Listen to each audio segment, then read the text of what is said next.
बदनापूर तालुक्यातील कस्तुरवाडी शिवारात जंगली वन्य प्राण्यांच्या हल्ल्यात शेतकऱ्याच्या 8 शेळ्या ठार।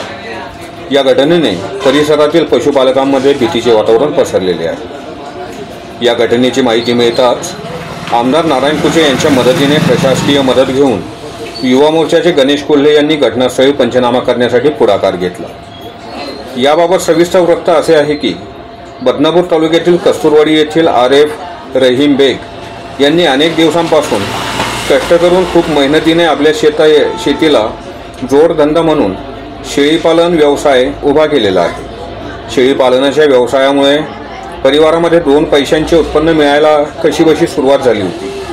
त्यांनी शेळ्यांसाठी तार कुंपण सुद्धा केलेले आहे, परंतु जंगली प्राण्यांनी तार कुंपणच्या खालून माती उकरून कंपाऊंडमध्ये प्रवेश करून लाखो रुपयांपेक्षा जास्त किमतीच्या 8 शेळ्या निर्दयीपणे लचके तोडून व फाडून ठार केल्याची खळबळजनक घटना घडली आहे। बेग यांचे शेत कस्तुरवाडी शिवारात गट क्रमांक 69 मध्ये आहे। या घटनेमुळे तरुण शेतकरी आरेफ बेग यांच्यावरती मोठे आर्थिक संकट उभे राहिले आहे। यातून सावरण्यासाठी प्रशासनाने तातडीची मदत करावी अशी अपेक्षा नागरिकांमधून व्यक्त होत आहे। नसता संबंधित शेतकऱ्याला उभे राहणे अवघड होईल अशी स्थिती आहे। संबंधित शेतकऱ्याला मदत मिळवून देण्यासाठी आमदार नारायण कुचे यांनी प्रशासनाला सूचना केल्याची माहिती युवा मोर्चाचे गणेश कोल्हे यांनी दिली आहे।